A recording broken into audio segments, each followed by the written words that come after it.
Mutiara Hikmah Official, menyingkap hikmah di balik sunnah.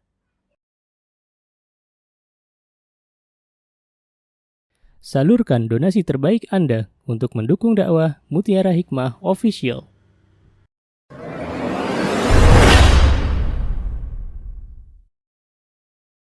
Baik, akhwati fillah rahimani wa rahimakunallah. Kita hari ini akan membahas tentang adab sebagai seorang penuntut ilmu, yakni tawadhu'.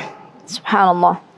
Dan ini bab yang seharusnya kita pelajari sebelum kita menuntut ilmu itu sendiri. Karena ketika seseorang ini memiliki sikap tawadhu, maka dia akan duduk dimanapun ada majlis ilmu. Dia tidak akan melihat kemana jauhnya arah majlis ilmu, karena dia memiliki sikap tawadhu. Tapi kalau ada orang yang dia merasa cukup, merasa jumawa dengan apa yang telah Allah berikan dari segala bentuk ilmu, dan dia mengatakan bahwa dia adalah yang terbaik di antara yang lainnya, maka dalam posisi ini dia tidak lagi mau menuntut ilmu. Jadi tawadhu ini kunci dari kesuksesan, baik itu kesuksesan di dunia maupun kesuksesan di akhirat. Subhanallah. Yang punya kitab atau buku putih, buku ini silakan dibuka halaman 13.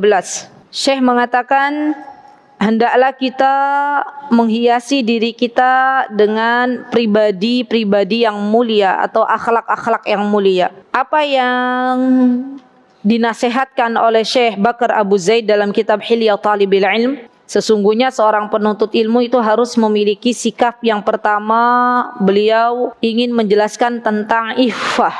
Iffah itu teman-teman, artinya adalah menahan diri dari meminta-minta. Atau ada juga ulama yang mengatakan bahwa iffah di sini adalah menjaga kesucian diri. Dan ini penting sekali untuk kita miliki sifat iffah. Karena orang kalau tidak memiliki sikap iffah, maka yang ada adalah dia meminta-minta haknya orang lain.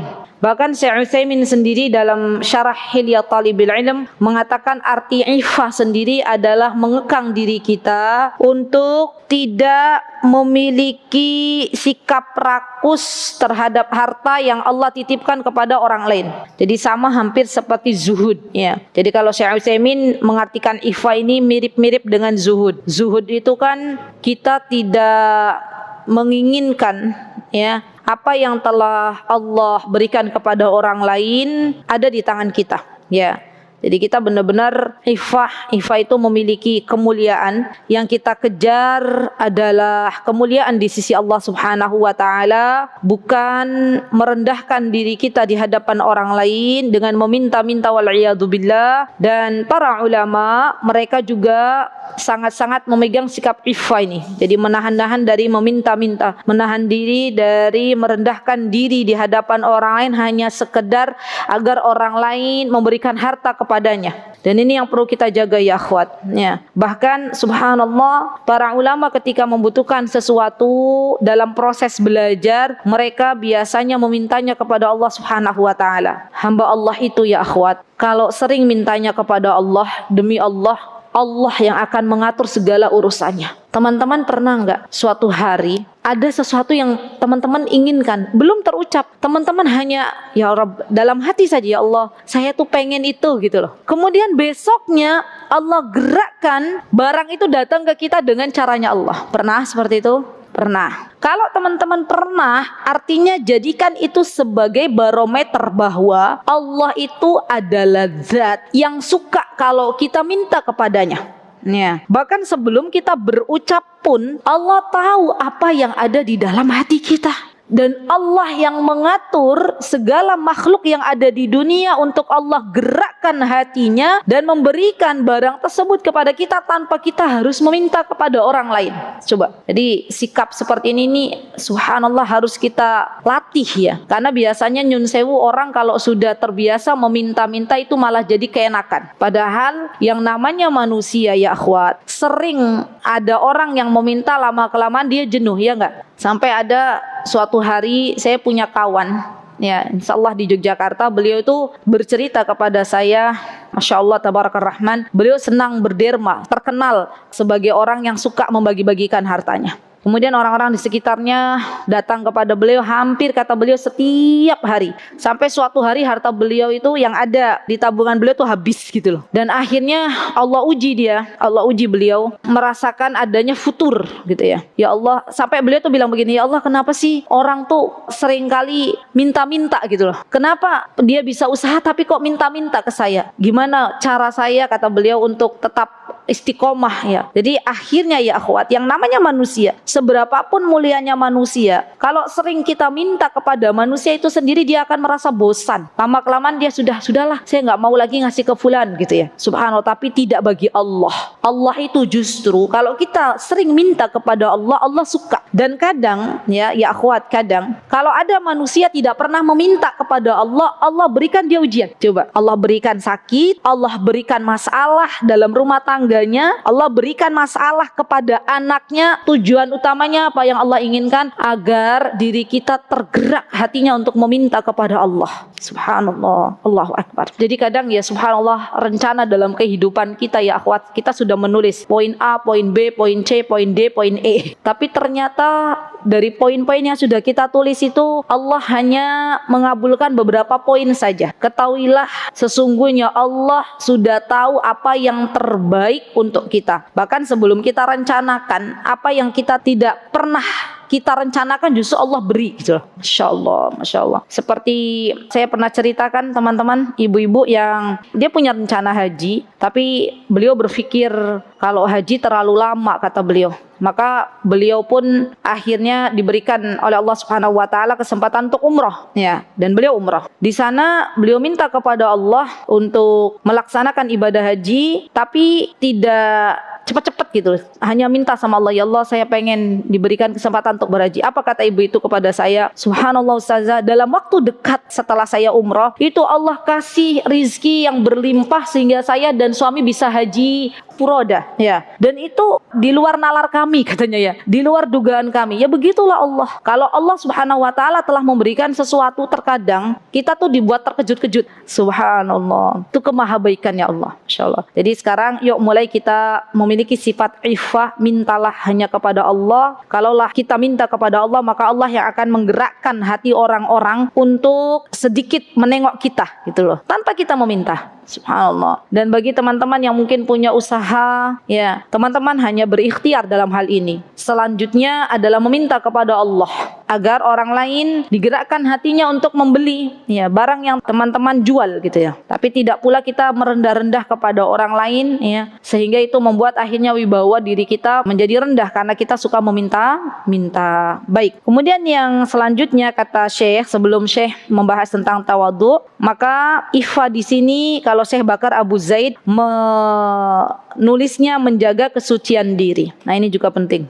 Seorang penuntut ilmu hendaklah menghiasi dirinya untuk bisa menjaga dirinya dari melakukan perbuatan-perbuatan fahisyah. Apa itu perbuatan fahisyah? Perbuatan fahisyah itu perbuatan yang kotor. Para ulama menafsirkan perbuatan fahisyah itu seperti zina dan yang sepadan dengannya. Atau misalnya selingkuh, ya itu juga sama perbuatan fahisyah. Dan kita diminta untuk menjaga diri kita baik-baik ya. Dan bagi kita sebagai seorang istri, hendaklah pandai-pandai menjaga diri kita, terutama ketika suami kita tidak ada di rumah ya. Karena seorang wanita yang dia bisa menjaga dirinya baik-baik, maka kelak Allah akan memasukkan dirinya ke dalam surga dari pintu manapun yang ia kehendaki ya. Dan kita tahu di zaman kita sekarang ini sangat-sangat mudah gitu ya bagi seorang wanita untuk melakukan perbuatan fahisyah ini. Saya kemarin ketika berada di luar kota, saya diceritakan oleh seseorang, ya Masya Allah, ini kejadian murni, real, nyata. Jadi ada suami istri, semoga tidak terjadi pada diri ibu-ibu.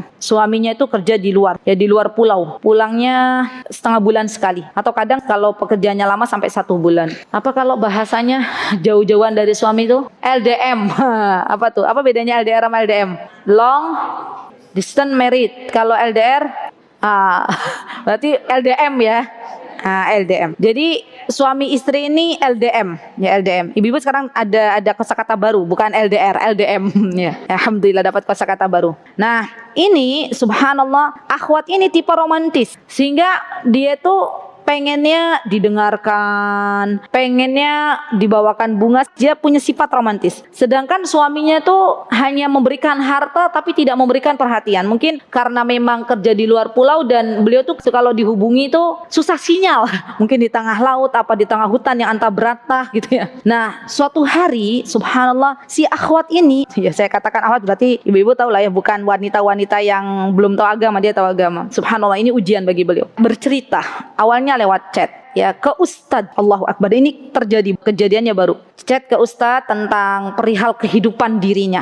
Awalnya chat ibu-ibu, lama kelamaan terjadilah hubungan di antara keduanya. Dan subhanallah, suaminya datang ke daerahnya, langsung si akhwat ini minta cerai. Suaminya bingung, ada apa dengan istriku gitu ya. Subhanallah. Dan itu kemarin yang cerita ke saya tuh beliau yang mendamaikan keduanya, akhirnya mendamaikan keduanya. Dan istrinya bercerita bahwa saya dalam pernikahan tuh nggak dapat perhatian dari suaminya. Ya walaupun nafkah secara uang dapat, ya secara materi dapat, tapi batinnya dia nggak dapat gitu ya. Masya Allah, Masya Allah. Dan ketika dihubungkan lagi antara suami istri tersebut, ibu dan suaminya itu jadi penengah, ternyata udah nggak bisa. Ya sudah, akhirnya bercerai.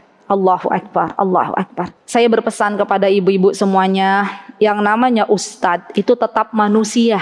Tetap manusia. Loh, iya enggak? Ya kan manusia, iya enggak? Masa Ustadz bukan manusia? Dan subhanallah, setan itu ada di mana-mana, iya kan? Maka kalaulah ada ibu-ibu bertanya kepada Ustadz, tanya yang penting-penting saja. Nah, masalahnya yang namanya emak-emak, konsep pertanyaannya tidak sama dengan bapak-bapak. Bapak-bapak nanya, Ustadz, hukum ini apa, Tat? Oke, apakah ini membatalkan puasa? Titik. Ibu-ibu enggak. Ibu-ibu curhat dulu, Ustadz, saya punya anak begini, panjang dan lebar, ya kan? Lama, ya Masya Allah. Dan itu subhanallah membuka pintu-pintu syaitan. Subhanallah. Saya juga terkaget-kaget, ya Rabb. Disitulah syaitan berperan. Allahu Akbar. Bukan saya nggak boleh ibu-ibu tanya ke Ustadz, boleh tanya, tapi tolong jaga jarak. Ya, Masya Allah. Dan ini kejadian yang mungkin saya menemukannya bukan hanya satu kasus, tapi saya menemukan beberapa kasus dalam hal ini. Allahu Akbar, Allahu Akbar. Dan yang namanya ustadz itu kan laki-laki, ya kan? Sudah manusia laki-laki pula. Yang mana laki-laki kan fitrahnya punya syahwat gitu loh. Kalau dia menemukan kok ternyata yang bertanya ini ibunya ini lebih agresif daripada istrinya, misalnya nyun sewu. Contoh misalnya. Maka lama-kelamaan kok saya lebih cocok dengan fulanah daripada dengan istri saya yang pasif, yang diem aja. Nah, lama-kelamaan apa? Beralihlah pujaan hatinya yang awalnya kepada istrinya yang halal kepada fulanah. Ya subhanallah, Allahu Akbar. Mudah-mudahan kita termasuk orang-orang ibu-ibu di zaman yang penuh fitnah ini, termasuk orang-orang yang bisa menjaga diri. Apapun kondisi suami kita, itulah yang terbaik ya. Dan bersabarlah bagi teman-teman yang saat ini Allah takdirkan untuk LDM. Karena kan teman-teman sudah tahu konsekuensinya. Mungkin dulu suaminya ketika menikah dengan teman-teman, saya bekerjanya di tengah laut, di tengah hutan, apakah siap untuk LDM? Kan teman-teman sendiri yang bilang siap gitu kan. Masa di tengah akhirnya mencari perhatian orang lain ya. Dan kalaulah teman-teman tipe romantis, minta kepada Allah, ya Allah, jagalah diri saya baik-baik, jagalah suami saya di sana baik-baik ya, dengan penjagaanmu, dan jadikan kami suami istri yang engkau kelak kumpulkan di surganya ya. Amin, Allahumma amin. Begitu ya teman-teman. Dan ini bukan hanya berlaku bagi yang sudah menikah, bagi yang belum menikah juga hati-hati. Apalagi yang belum menikah, Masya Allah. Ustadznya nanti bilang, apakah adik siap untuk saya jadikan istri kedua gitu ya. Ustaznya sudah punya 3, terakhir nggak ada lagi deh yang keempat gitu ya. Masya Allah. Alhamdulillah ala kulli hal. Baik. Kemudian kata Syekh di sini, di antara sifat yang harus dimiliki oleh seorang penuntut ilmu juga santun. Allahu Akbar. Ini adab akhlak. Dan subhanallah, orang yang santun, yang ramah itu berbeda dengan orang yang cuek bebek ya. Maka hendaklah kita itu santun ketika bermuamalah dengan orang lain ya. Kalau kita melihat orang lain ucapkan salam, kalau kita berpapasan dengan orang yang lebih sepuh, maka muliakanlah mereka. Kalau kita berjumpa dengan orang yang lebih kecil, maka sayangilah mereka. Begitulah Islam mengajarkan kepada kita Jadi kesantunan itu adalah merupakan akhlak yang mulia. Dan kita sebagai seorang penuntut ilmu, semakin banyak ilmu kita, maka kesantunan harus ada pada diri kita. Jangan sampai semakin banyak ilmu kita justru kita menjadi pribadi yang angkuh, wal'iyadzubillah. Justru kita menjadi pribadi yang tidak mau menyapa orang lain. Na'udzubillah, summa na'udzubillah. Ya, tetaplah menjadi pribadi-pribadi yang santun, karena disinilah letak keindahan Islam. Subhanallah. Baik. Kemudian kata Syekh, seorang penuntut ilmu hendaklah menghiasi dirinya dengan sabar. Termasuk dalam proses menuntut ilmu itu adalah sabar. Apa kata Imam Syafi'i rahimahullahu ta'ala dalam bait syairnya, ala la tanalul ilmi illa bisittatin sa'umbika an tafsiliha bibayanin dzakain wa hirsi wassibarin. Istibar itu artinya sabar. Kita harus bersabar ketika menuntut ilmu. Orang kalau tidak bersabar maka nggak dapat ilmu. Jangankan untuk perkara ilmu, perkara dunia saja kita membutuhkan kesabaran. Kita mau makan aja harus masak. Berarti kan sabar, ya. Sampai ketika teman-teman nggak masak tapi teman-teman nunul, teman-teman harus bersabar menunggu, ya nggak? Pesan ke aplikasi kan nggak langsung datang, dimasak dulu sama restonya. Teman-teman bersabar menunggu. Itu dalam perkara dunia. Apalagi perkara dalam ilmu. Dan yang namanya ilmu itu tidak bisa instan dalam mencapainya. Pelajari dulu usul-usulnya, baru kemudian furu'nya, cabang-cabangnya. Dan orang yang dia menuntut ilmu dengan sabar akan berbeda hasilnya dengan orang yang menuntut ilmu dengan instan. Pasti itu akan berbeda. Bahkan seorang penanam atau seorang petani ketika menanam padi, mereka pun harus bersabar menebarkan benih. Ya subhanallah. Saya rumahnya alhamdulillah kanan kiri masih ada sawah. Jadi kalau lihat orang nanam padi itu subhanallah gitu ya. Luar biasa ibu-ibu itu ya, yang biasa nanam padi itu sampai sabar. Ya kemudian yang punya sawahnya nengok apakah ada hama, ditelatenin sampai akhirnya padinya bisa panen. Subhanallah. Begitu pula ketika kita menuntut ilmu ya akhwat. Kita ketika menuntut ilmu umum saja kita harus menapaki step by step dari SD, SMP sampai mungkin teman-teman perguruan tinggi S3 ya, ada nggak S4 ya. Itu hanya untuk mengejar ilmu dunia. Bagaimana juga dengan ilmu agama. Maka pastikan kalau teman-teman sudah punya prinsip saya harus menjadi penuntut ilmu sepanjang hayat, maka sikap yang harus dimiliki adalah bersabar. Ya nanti insya Allah kita akan belajar sabar dalam hal apa? Sabar ketika mencari ilmu itu sendiri. Sabar dalam berjalan menuju majelis ilmu. Sabar menghadapi guru yang mungkin tidak sesuai dengan harapan. Sabar ketika ada teman yang tidak sesuai dengan harapan. Ya, saya kemarin ditanya oleh jamaah ustazah, boleh nggak kita memilih teman dalam bermajlis ilmu. Saya tuh kalau duduk di samping fulana pasti diajak ngobrol, katanya gitu ya. Dan itu saya nggak nyaman gitu ya. Jadi boleh nggak? Ya monggo boleh. Ya. Kenapa? Karena tetap saja kita ketika menuntut ilmu, kemudian di samping kita ngajak ngobrol itu pun nggak nyaman, ya nggak teman-teman? Dan teman-teman punya fokus sendiri. Ya kadang ada tipe manusia itu yang fokus tuh harus bisa bertahap dulu gitu, nggak langsung ujuk-ujuk bisa fokus ya. Ada kan tipe begitu, butuh waktu dulu. Nah kalau memang teman-teman orangnya tipe demikian maka boleh duduk, oh ya saya duduknya mau di samping fulan aja deh. Yang dia itu kalau nuntut ilmu ya serius juga nyatet gitu ya, nggak ngajak ngobrol, boleh. Ya.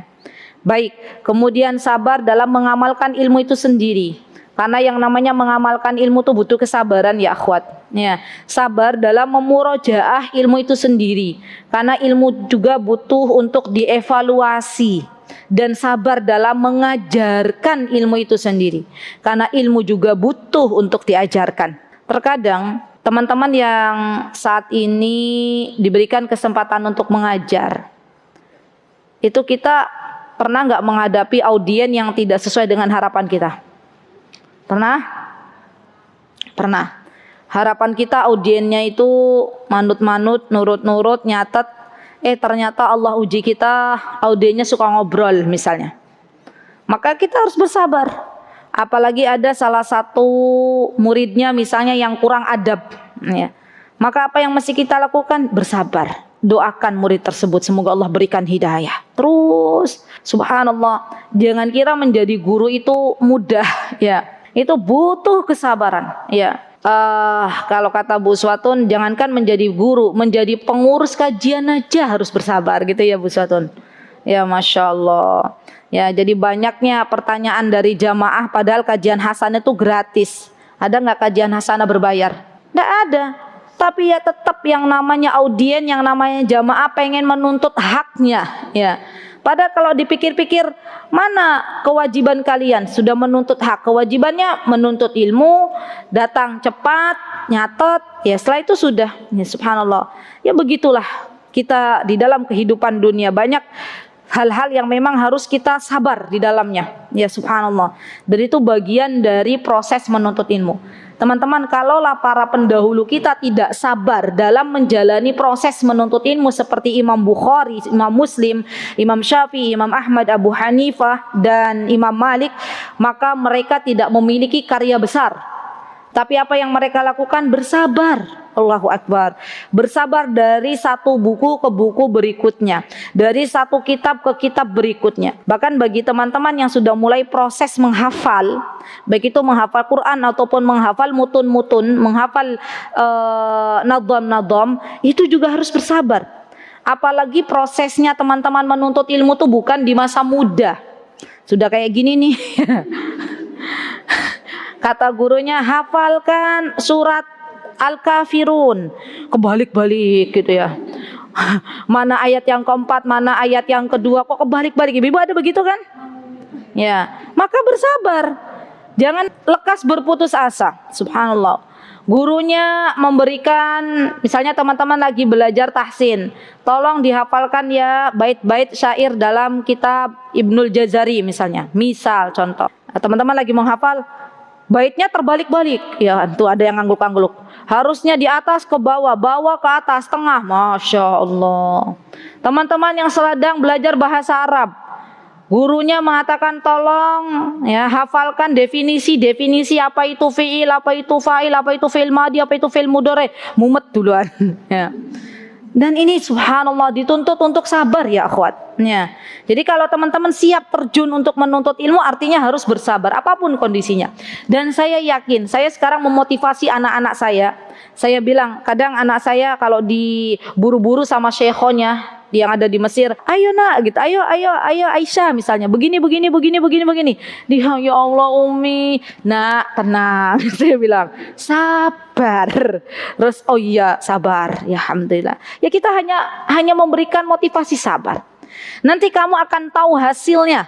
Dulu Umi, saya bilang, jadi buat bahan cerita. Dulu Umi waktu dulu di Timur Tengah di Yaman, itu sabar nggak berjumpa dengan Jeddah, dengan orang tua saya, ya dengan Jeddah Cirebon, dengan Jeddah Jogja selama 6 tahun. Dan dulu zamannya saya 2004 itu Bu, belum ada yang namanya video call. Waktu adik ipar saya bilang gini ke saya lewat SMS. Saya masih ingat tuh, HP-nya HP Nok itu ya, yang cuman bisa SMS. Adik ipar saya bilang begini ke saya, Mbak, punya Facebook nggak? Saya mikir, Facebook, muka, buku, muka, apa Facebook? Nggak ngerti sama sekali. Allahu Akbar, Allahu Akbar. Itu zaman berapa? 2004 ya, subhanallah. Dan kita sabar, Allahu Akbar.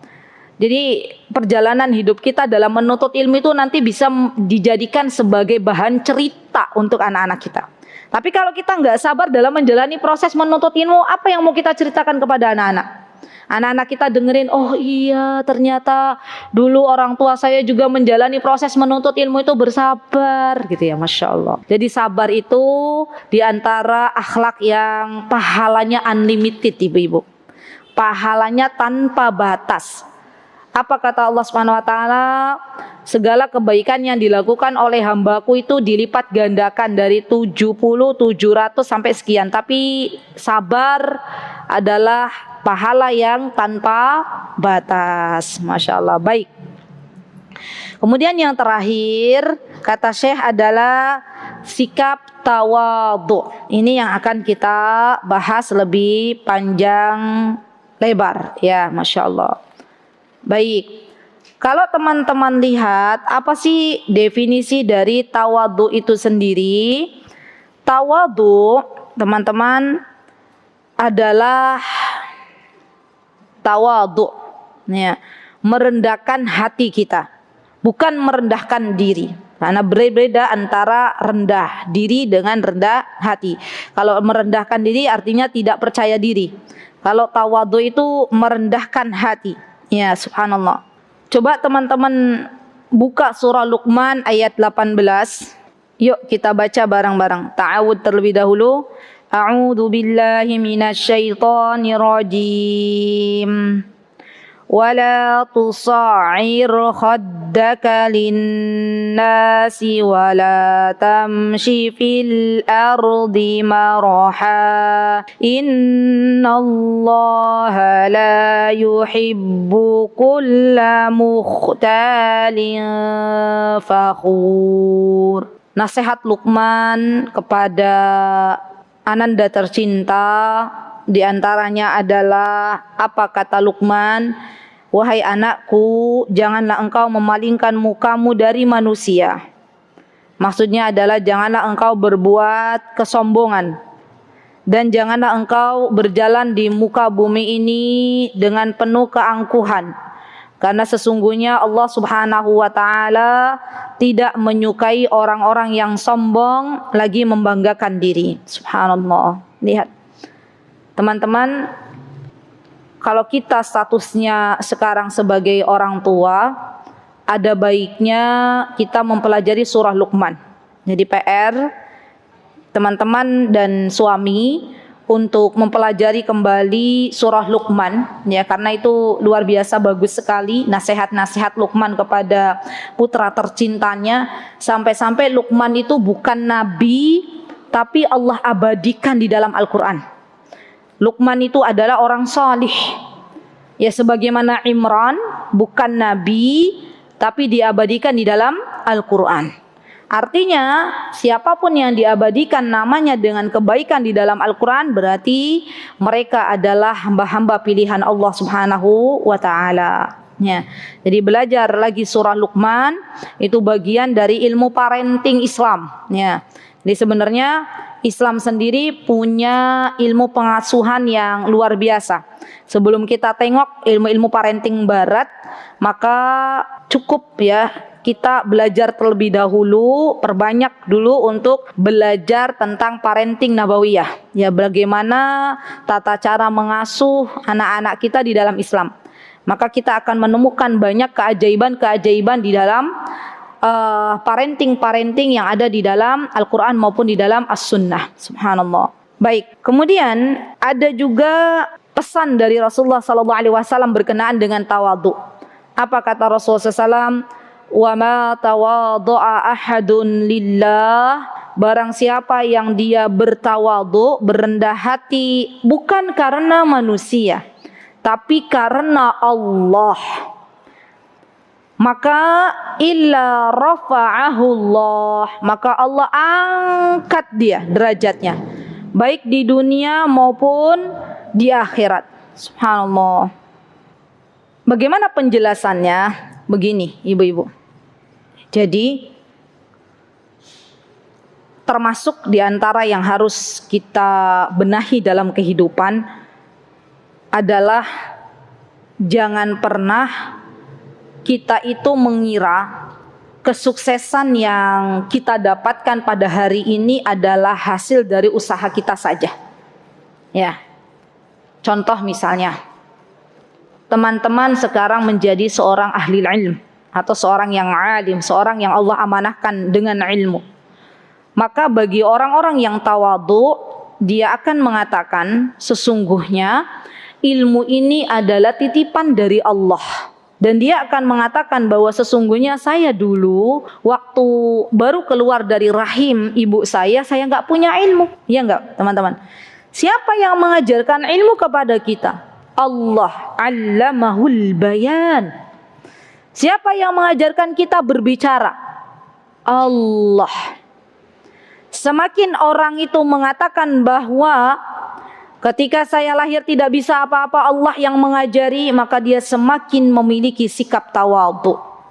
Dan dia mengatakan bahwa saya memiliki sikap tawadhu itu bukan karena manusia, bukan karena agar manusia mengatakan saya memiliki sikap tawadhu. Jadi yang namanya sikap tawadhu itu teman-teman gak usah dibilang-bilang ke orang lain. Alhamdulillah saya sih gak sombong, saya itu tawadhu gitu ya. Gak harus begitu. Tapi buktikan dengan sikap, buktikan dengan lisan-lisan kita. Ya. Karena apa? Kalau kita tawadhunya karena Allah, kita tahu bahwa Allah tuh cinta orang-orang yang tidak menyombongkan diri. Dan sebagai tanda bukti cinta saya kepada Allah, saya bersifat tawadhu. Maka subhanallah saya merinding ya teman-teman. Coba aja dicoba. Maka Allah Azza wa Jal akan menggerakkan hati orang-orang yang ada di bumi ini untuk mencintainya. Subhanallah, subhanallah. Siapapun yang dia punya sikap tawadhu atas izin Allah, Allah akan menggerakkan hati hambanya, makhluk-makhluk lain dari makhluknya Allah untuk dekat dengannya. Tanpa kita perlu keluar-keluar saya itu orangnya tawadhu. Sebaliknya, orang yang sombong, dia nggak mau bergaul dengan orang lain, dia merasa dirinya wah ya, karena ilmu yang telah Allah berikan, karena harta yang telah Allah titipkan, dia sukanya merendahkan orang lain. Subhanallah. Kira-kira manusia jenis ini nih, menurut teman-teman, banyak dicintai oleh makhluk lain atau justru banyak yang membenci? Banyak yang membenci. Banyak di antara makhluk Allah yang akhirnya tidak nyaman dekat dengan dia. Kenapa? Karena selalu kalau dekat dengan dia selalu diinjak-injak. Kalau dekat dengan dia selalu direndahkan. Padahal kita itu tidak boleh merendahkan orang lain. Walaupun subhanallah kita tahu mungkin dalam hal dunia orang lain lebih sedikit daripada diri saya misalnya. Allahu Akbar, sekalipun teman punya ART, demi Allah jangan pernah kita menganggap ART itu lebih buruk daripada kita. Bisa jadi amal soleh yang beliau telah lakukan di hadapan Allah justru itu yang mengangkat derajatnya di hadapan Allah. Jadi di rumah itu Masya Allah, Alhamdulillah wa syukurulillah, saya diberikan oleh Allah ada rewang di rumah ya Masya Allah. Dan itu biasanya bukan hanya bantu di rumah tapi lebih ke buatkan makanan untuk ustazah, untuk anak-anak yang full day. Masya Allah, saya bilang ke ART tersebut, Masya Allah antum tuh lebih baik ibadahnya daripada saya. Bagaimana nggak baik coba ibu-ibu? Kalau secara dohir saja beliau sibuk masak, kemudian beliau di tengah-tengah masaknya itu beliau izin kepada saya, Bu Ustazah, kalau panggil saya Bu Ustazah. Padahal saya nggak pernah bilang kamu harus panggil Bu Ustazah, enggak. Saya izin untuk sholat duha. Allahu Akbar. Salat duha dipertahankan oleh sibuk apapun beliau masak, beliau salat duha. Bagaimana dengan kita? Dan beliau Masya Allah diberikan kesempatan untuk puasa Daud. Ya, sehari puasa, sehari tidak. Dan saya memandang, ya Allah saya malu di hadapanmu. Beliau yang sibuk, ya sibuk mengerjakan pekerjaan rumah saja, masih fokus untuk beribadah. Bisa jadi beliau lebih baik keadaannya daripada saya. Ya subhanallah. Jadi nggak boleh kita menganggap rendah ya orang yang mungkin sekarang menjadi partner kita yang mungkin kedudukannya lebih tidak beruntung daripada kita. Karena bisa jadi dengan amal soleh yang beliau lakukan itu justru beliau lebih baik daripada kita di hadapan Allah Subhanahu wa taala. Dan saya sering mengatakan kepada teman-teman, demi Allah jangan pernah nyinyirin orang yang bermaksiat. Jangan pernah nyinyirin orang yang berbuat salah. Bisa jadi suatu hari kelak Allah uji dirinya yang biasa nyinyirin orang itu dengan kemaksiatan itu. Allahu Akbar, Allahu Akbar. Apa yang mesti kita lakukan kalau kita melihat ada orang lain bermaksiat? Doakan, tegur, doakan, selesai. Tapi nggak boleh nyinyirin, nggak boleh merendahkan. Ada banyak loh teman-teman kisah di mana orang-orang yang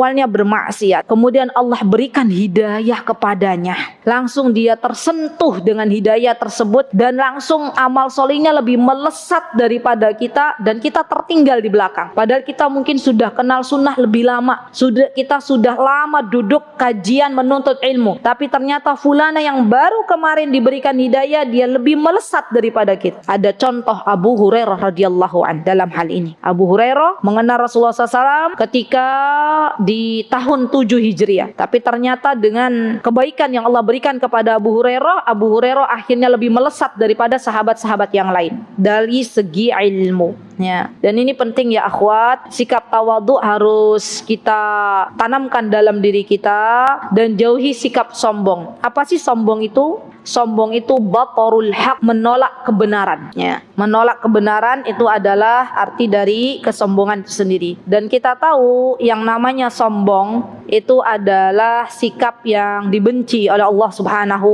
wa Ta'ala. Dan Rasulullah SAW adalah teladan bagi kita semuanya. Terakhir saya dapat menerjemahkan, kemarin hari Jumat malam Sabtu, itu biasanya kan kayaknya di Mutiara Hikmah juga diumumkan, di grup Mutiara Hikmah itu ada kajian bersama syekh-syekh dari Mekah ya. Dan biasanya saya dapat amanah sedikit menerjemahkan gitu ya, karena beliau belum mengizinkan untuk terjemahkan pakai voice, maka kita biasanya pakai tulisan. Alhamdulillah ala kulli hal, di sini saya dapat banyak faidah. Kalau tidak saya menerjemahkan, saya mungkin nggak duduk di majlis ilmu, karena itu pukul 20 malam, jam 8. Dan biasanya suami saya kurang mengizinkan saya untuk mengajar di jam-jam tersebut gitu, jam malam ya. Waktu itu karena dalam keadaan darurat ya, bukan berarti saya bisa bukan itu karena darurat aja, nggak ada orang. Akhirnya ya sudah, bismillah, saya coba untuk sedikit menerjemahkan, karena memang beliau juga cepat sekali gitu ya, sampai kita itu nulis tuh terburu-buru gitu ya. Di antara faedah yang kemarin saya dapatkan adalah ketawaduan pada diri Rasulullah SAW. Ya, teman-teman boleh kalau mau hadir setiap hari Jumat pukul 8, yaitu Masya Allah, mereka kalau memberikan nasihat tuh sampai terenyuh hati kita gitu loh. Dan itu tuh ada yang japri ke saya, Ustazah, saya kalau ikut kajian hari Jumat itu walaupun gak paham apa yang dikatakan oleh syekhonya, tapi saya ikut ternyuh katanya gitu ya. Masya Allah, yang penting jangan sampai syekhonya lagi berbicara amin, amin gitu ya. Ya, ikut ternyuh, subhanallah. Ya karena itulah, kalau sesuatu tuh disampaikan dari hati akan sampai ke hati pula. Ya. Beliau mengabarkan kepada saya, akan bagi faidahnya untuk teman-teman. Beliau kemarin mengabarkan tentang bagaimana sikap tawadhu'nya Rasulullah SAW. Di antaranya ya akhwat, Rasulullah itu adalah seseorang yang dekat dengan para sahabat ridwanullahi alaihim. Beliau biasa duduk dengan para sahabatnya, ya subhanallah. Beliau pun biasa makan dengan para sahabatnya, sampai-sampai kita tahu bahwa Rasulullah SAW pernah makan di rumahnya Abu Talha, di rumahnya Ummu Sulaim ya. Dan beliau pun pernah juga bersama para sahabatnya mencangkul parit ya, pada waktu menyiapkan perang Khandaq. Rasulullah ikut mencangkul, Masya Allah. Dan waktu itu para sahabat dalam keadaan lapar yang sangat luar biasa, Masya Allah. Dan Rasulullah ikut menahan lapar tersebut. Allahu Akbar, Allahu Akbar. Ini menunjukkan betapa luar biasanya Rasulullah SAW. Beliau ikut merasakan apa yang dirasakan oleh para sahabat-sahabatnya. Masya Allah. Dan ini bentuk ketawaduan Rasulullah SAW. Beliau juga biasa ya menengok para sahabat-sahabatnya kalau ada di antara mereka yang membutuhkan. Bahkan beliau pernah suatu hari, kata Syekho, beliau sedang berjalan, kemudian beliau dipanggil oleh seorang wanita ya, ingin bertanya kepada Rasulullah SAW. Maka ketika itu Rasulullah duduk dan menanyakan, apa kebutuhanmu wahai imra'ah, wahai wanita. Kemudian setelah itu beliau memberikan apa yang menjadi kebutuhan wanita ini tanpa memandang siapakah wanita ini, padahal beliau nggak mengenalnya. Dan di antara bukti ketawaduan beliau nih ya akhwat ya, Masya Allah, teman-teman tahu Ummu Mihzan? Ada yang pernah dengar Ummu Mihzan? Beliau itu seorang nenek tua yang biasa menyapu masjid ya. Masih ingat enggak kisahnya? Oh iya paham ya, tapi lupa namanya ya. Baik, enggak apa-apa. Suatu hari beliau meninggal dunia, para sahabat enggak mengabarkan kepada Rasulullah SAW, karena bagi para sahabat, toh yang meninggal dunia juga bukan orang penting gitu loh. Buat apa kami mengabarkan kepada Rasulullah SAW? Ya. Menurut para sahabat, Ummu Mihzan itu bukan orang penting, tapi Rasulullah SAW menganggap Ummu Mihzan adalah orang penting. Setelah beliau dikubur, Rasulullah SAW mendatangi kuburnya untuk menyolatkan ya wanita ini, Masya Allah. Dan ini menunjukkan ketawaduan Rasulullah SAW ya akhwat. Jadi di mata Rasulullah SAW tuh bukan hanya para kaisar, bukan hanya para pembesar-pembesar yang harus dimuliakan, tapi orang-orang yang punya andil di dalam Islam, beliau muliakan. Maka dari itu sekali lagi jangan pernah meremehkan orang-orang yang mungkin saat ini pekerjaannya lebih rendah daripada kita. Karena bisa jadi orang ini justru dengan keikhlasan yang mereka lakukan akan lebih tinggi derajatnya di hadapan Allah Subhanahu wa taala. Dan Rasulullah SAW juga ya, beliau terbiasa, di antara ketawaduan beliau adalah berbaur dengan anak-anak ya, Masya Allah. Bagi orang yang memiliki sikap sombong gak mau yang namanya berbaur dengan anak-anak. Beliau biasa berbaur dengan anak-anak. Beliau biasa berbaur dengan adiknya Anas bin Malik yang bernama Abu Umair ya. Beliau mengatakan, ya Aba Umair ma fa'alan nughair, wahai Abu Umair, apa yang engkau lakukan dengan burung? Ya, Abu Umair sedang bermain burung, kemudian Rasulullah SAW menyapanya. Dan beliau juga terbiasa menyapa anak-anak para sahabat ridwanullahi alaihim. Kemudian Rasulullah SAW di antara ketawaduan beliau ya akhwat, subhanallah, Allahu Akbar, beliau subhanallah selalu menjenguk orang yang sakit, walaupun orang tersebut ya bukan orang muslim atau orang yang membencinya. Boleh kita menengok orang yang sakit, harapannya semoga Allah berikan hidayah untuknya. Dan Rasulullah SAW pernah menengok ya anak orang Yahudi waktu itu kisahnya ya, dan Rasulullah SAW mengajak untuk masuk ke dalam Islam. Dan ini bentuk ketawaduan Rasulullah SAW. Dan kita tahu Rasulullah SAW ya akhwat, ya beliau pun sangat-sangat luar biasa ketika beliau bermuamalah dengan orang-orang yang ada di bawah beliau seperti Anas bin Malik. Ya, Anas bin Malik adalah seorang yang diwakafkan oleh ibunya yang bernama Ummu Sulaim untuk menjadi pelayannya Rasulullah SAW. Dan Rasulullah SAW subhanallah tidak jumawa ketika Rasulullah SAW pada saat itu harus menjadi tuannya Anas bin Malik. Sampai-sampai Anas bin Malik memberikan persaksian, selama saya kurang lebih 9 tahun bersama Rasulullah SAW, maka Rasulullah SAW tidak pernah memberikan kepadaku bentakan, tidak pernah memberikan kepadaku teguran ya. Apa yang saya lakukan maka itu adalah diperbolehkan selagi tidak melanggar syariat Allah Subhanahu wa taala. Dan masih banyak lagi kata Syekh ketawaduan Rasulullah SAW yang menggambarkan beliau itu subhanallah orang yang sangat rendah hati. Akhwati fillah rahimani wa rahimakumullah, ada tip yang mungkin teman-teman bisa pakai. Saya lupa siapa yang berkatanya. Nanti teman-teman cari aja. Tapi ini perkataan orang salaf ya. Kata beliau, jadilah diri kita kalau melihat orang yang usianya lebih sepuh, ini tips agar kita tawadu. Kalau melihat orang yang lebih sepuh usianya, maka jadilah kita orang yang mengatakan dalam diri kita, Masya Allah, orang tersebut lebih lama hidupnya, berarti lebih banyak ibadahnya, lebih banyak pahalanya.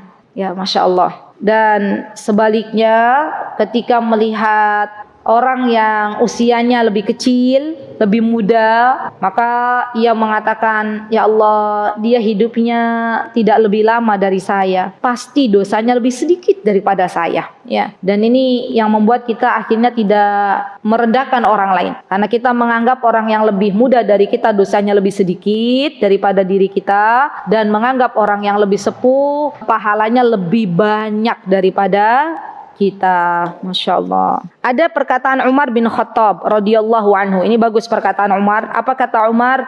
Pelajarilah ilmu, pelajarilah ketenangan dan kesantunan dalam ilmu. Subhanallah. Saya jadi teringat ya nasihat suami saya kepada saya. Kata suami saya, istriku dulu waktu saya pertama datang dari Timur Tengah, saya kalau bicara cepet banget. Ya mungkin siapa yang pernah berjumpa dengan saya di tahun-tahun 2010 itu bisa lihat cepet kalau bicara. Dan suami saya mengajarkan kepada saya, istriku kalau bicara tenang, kalau bicara pelan gitu ya. Akhirnya saya belajar lagi bagaimana cara bicara pelan tapi tegas. Ada kan orang pelan tapi lama kita gemes gitu loh. Bu, yuk cepet toh gitu ya. Suami saya bilang begitu, tenang, tegas, pelan kata beliau. Subhanallah, disitulah saya belajar lagi. Saya sering waktu awal-awal ngisi itu 2010 saya bilang ke jamaah, kalau kecepatan begini ya. Akhirnya di tengah saya bilang, saya pertama tenang. Lambat laun ada yang begini, oh iya tenang lagi. Terus cepat lagi ada yang begini lagi, tenang lagi. Masya Allah. Karena memang ya akhwat, kita itu kadang butuh ketenangan, baik itu dalam berbicara, baik itu dalam mengambil keputusan, baik itu dalam berbuat. Ya, tergesa-gesaan itu dari syaitan. Jadi kita butuh ketenangan. Kalau ada sesuatu yang ingin katakan, tenang. Kalau kita menerima sebuah kabar yang tidak mengenakan, tenang. Teman-teman bisa membedakan antara orang yang tenang untuk menghadapi kehidupan ini dan orang yang terlalu cemas dalam menghadapi kehidupan ini. Kira-kira yang sehat yang mana? Yang tenang. Dan kalau kita pikir bersama, ketika ada masalah di depan kita, kita mau menghadapinya secara tenang dan tidak tenang sama aja masalah ada. Bahkan kadang seseorang yang dia memutuskan sebuah keputusan dengan tergesa-gesa tanpa melibatkan Allah, biasanya keputusannya salah. Ya, coba aja teman-teman. Jadi apa yang dilakukan, yang harus kita lakukan dalam kehidupan, kalau ada sesuatu yang ada di depan mata kita, minta dulu kepada Allah. Ya Allah, saya minta mana yang terbaik menurut Engkau. Baru kemudian besoknya teman-teman memutuskan sebuah keputusan. Itu lebih baik daripada kita memutuskan sebuah keputusan dalam keadaan kita marah, dalam keadaan emosi kita sedang memuncak. Ya, dan ketenangan hidup seseorang itu berasal dari hati yang bersih. Ya, orang kalau sudah hatinya lurus, hatinya mengharap hanya kepada Allah, itu terlihat dalam tingkah lakunya. Ya subhanallah, Allahu Akbar. Baik, apa kemudian kata Umar bin Khattab? Kata Umar bin Khattab, tawaddu'lah kepada orang yang kalian ajarkan. Allahu Akbar. Tawaddu'lah kepada orang yang kalian ajarkan. Dan tawaddu'lah kepada orang yang kalian belajar darinya. Ini nanti ada adab kepada guru. Adab kepada guru itu tawaddu', merendahkan hati kita, bukan menyombongkan diri kita. Sekali lagi kata Umar, tawaddu'lah atau berendah hatilah kepada orang yang kalian ajarkan. Tadi kita sudah belajar bahwa berdakwah juga butuh yang namanya tawaddu', butuh yang namanya sabar. Dan tawaddu'lah kata Umar kepada orang yang kalian belajar darinya, maksudnya kepada guru kita. Orang yang belajar tujuan utamanya untuk mengetes gurunya, untuk berdebat dengan gurunya, maka ketahuilah ilmunya tidak barokah. Ya. Tapi orang yang belajar untuk menghilangkan kebodohan dalam dirinya, menjadikan dirinya agar bermanfaat untuk orang lain, maka Allah jadikan ilmunya barokah. Insyaallah. Baik, bahkan Fudail bin Iyad, ini bagus nih, seorang tabi'in, beliau mengatakan, innallaha azza wa jal yuhibbul alim al-mutawadhi'. Sesungguhnya Allah subhanahu wa ta'ala menyukai orang-orang yang berilmu, yang dia memiliki sikap tawadhu'. Wa yubghidul alimul jabbar. Dan Allah subhanahu wa ta'ala membenci seorang yang berilmu dalam keadaan menyombongkan dirinya. Wa man tawadhu'a lillah warathahul hikmah. Barang siapa yang bertawadhu karena Allah, maka Allah akan berikan hikmah kepadanya. Hikmah itu kata para ulama bisa dalam berbentuk ilmu. Ya, Allah akan berikan kepadanya ilmu. Allah akan berikan kepadanya kebaikan di dalam kehidupannya, dan masih banyak lagi arti dari hikmah itu sendiri. Insyaallah. Nah, bahkan Abu Bakar Al-Ajuri rahimahullahu taala, teman-teman bagus. Ini namanya Imam Abu Bakar Al-Ajuri. Beliau pernah mengatakan, apabila Allah Azza wa Jalla menyebarkan nama seseorang di tengah-tengah kaum mukminin bahwa ia termasuk orang yang berilmu dan orang-orang butuh terhadap ilmunya, maka dia harus mengharuskan dirinya untuk tawadhu kepada orang yang alim dan orang yang bukan alim. Ya, jadi ini diantara sifat yang harus kita miliki. Kalau teman-teman memang Allah takdirkan untuk menjadi seorang yang berilmu, maka jangan jumawa dengan ilmu yang telah Allah berikan, karena itu hanya titipan. Begitu pula harta. Ketika Allah jadikan teman-teman saat ini punya harta, maka jangan sombongkan harta tersebut, karena itu sesungguhnya titipan. Kapan Allah bisa mengambil, maka Allah ambil. Ya. Kapan Allah tidak menginginkan harta tersebut melekat untuk teman-teman, maka Allah akan ambil harta tersebut. Begitu juga dengan ilmu. Kapan Allah ingin ambil ilmu tersebut, maka Allah ambil ilmu tersebut. Subhanallah.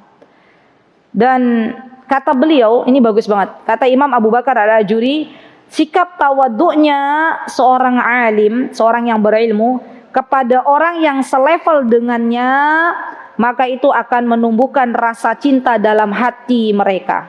Maksudnya begini. Misalnya, teman-teman Allah takdirkan menjadi seorang ustazah, atau suami kita menjadi seorang ustadz, seorang guru lah ya, seorang guru. Maka kita harus memiliki sikap tawaduk terhadap guru lainnya yang satu level dengan kita. Kalau kita itu bertawaduk, merendah hati kepada guru lain, maka yang ada Allah akan berikan sikap untuk saling mencintai. Ya. Jadi kalau kita satu level ilmu kita dengan yang lain, artinya guru dengan guru, maka jadikan ini sebagai tantangan bagi kita untuk tetap tawadhu. Karena Allah akan menyelipkan rasa cinta di antara keduanya. Masya Allah. Dan katanya Abu Bakar Al-Ajuri, adapun sikap tawadhu kepada ulama atau orang yang lebih tinggi ilmunya dari kita, maka hal itu wajib baginya. Jadi para penuntut ilmu, para murid itu harus dia memiliki sikap tawadhu kepada gurunya. Dan sikap tawadhu kepada orang yang lebih minim ilmunya dari kita itu adalah kemuliaan di sisi Allah Subhanahu wa taala. Ya, ada 3 sikap tawadhu yang harus kita lakukan, kata Abu Bakar Al-Ajuri. Yang pertama, sikap tawadhu kepada orang yang selevel ilmunya dengan kita. Sikap tawadhu kepada orang yang ilmunya lebih atas daripada kita, dan sikap tawadhu kepada orang yang mohon maaf ilmunya lebih minim daripada kita. Kalau yang pertama akan Allah berikan untuk saling mencintai. Kalau yang kedua adalah kewajiban. Kalau yang ketiga ia merupakan jalan kemuliaan yang mana menjadi mulia di hadapan Allah Subhanahu wa taala. Insyaallah. Baik. Dan terakhir adalah perkataan seorang yang mengatakan, al-ilmu afatuhul i'jab wal ghadab wal mal afatuhut tabdir wan nahab. Bahwa ilmu itu yang menjadi rusak atau perusak ilmu itu adalah berbangga diri dan ghadab dan marah. Ya. Sedangkan perusak harta itu adalah tabdir, pemborosan, dan juga perampasan. Ya, an-nahab itu perampasan. Jadi ilmu itu bisa rusak, ilmu itu bisa ditenggelamkan oleh Allah, ilmu itu bisa dihilangkan oleh Allah kalau dia memiliki sikap ujub, sikap sombong. Sebaliknya kalau ia memiliki sikap tawadhu, maka Allah akan tambah ilmunya, Allah akan lekatkan ilmunya. Begitu pula dengan harta. Kalau seseorang dia berhemat ya untuk menggunakan hartanya hanya untuk hal-hal yang Allah ridhai, maka biasanya Allah tambah. Sebaliknya kalau dia berfoya-foya dengan harta yang Allah berikan tanpa melihat apakah harta tersebut bermanfaat atau tidak, biasanya nikmat harta tersebut diambil oleh Allah Subhanahu wa taala. Wallahu taala alam ya akhwat, itu yang bisa saya sampaikan. Semoga yang sedikit ini bermanfaat, dan saya mohon maaf kalau selama ini dalam bermuamalah dengan teman-teman ada kesalahan yang saya lakukan. Semoga teman-teman memaafkan, dan kita berdoa kepada Allah semoga Allah Subhanahu wa taala menyampaikan kita dengan bulan Ramadan yang sebentar lagi ada di depan mata kita, dan memampukan kita semua untuk bisa mengisinya dengan hal-hal yang Allah ridhai. Semoga Allah Subhanahu wa taala memberikan kekuatan untuk kita semuanya bisa menjalankan ibadah yang terbaik, dan semoga Allah menerima semua amal ibadah kita. Amin Allahumma amin. Rabbana taqabbal minna innaka antas samiul alim wa tub alaina innaka antat tawwabur rahim. Aqulu qawli hadza wastaghfirullah li wa lakum wa akhiru da'wana anil hamdulillahi rabbil alamin. Assalamualaikum warahmatullahi wabarakatuh. Mutiara Hikmah Official, menyingkap hikmah di balik sunnah.